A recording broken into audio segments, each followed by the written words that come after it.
Brainwash ba kayo to believing ang imuhang SSS pension is enough para sa imuhang retirement pohon?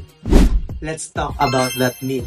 Ang pagsalig lamang sa SSS pension kay might not be enough na ma-maintain ang lifestyle sa imuhang gi-desire sa imuhang pag-retire tungod sa number 1, inflation. Nagataas ang presyo sa ato ang pamaliton tungod ana mugamay ang purchasing power sa imuhang fixed pension income. Number 2, healthcare costs. As you age, nagataas pod ang medical expenses like regular checkups, medication ug ang potential emergencies tungod sa pagpangidaron nimo ana pohon. And number 3, lifestyle maintenance. Whether it's travel, hobbies or simply maintaining sa imong current standard of living, a pension alone might not cover these expenses. So, what should you do instead? Number 1, invest. Start investing early in diversified portfolio to grow your wealth over time. Second, save. Build a substantial savings cushion for unexpected expenses and planned luxuries. And third, secure. Ensure nga naa kay insurance o other financial safety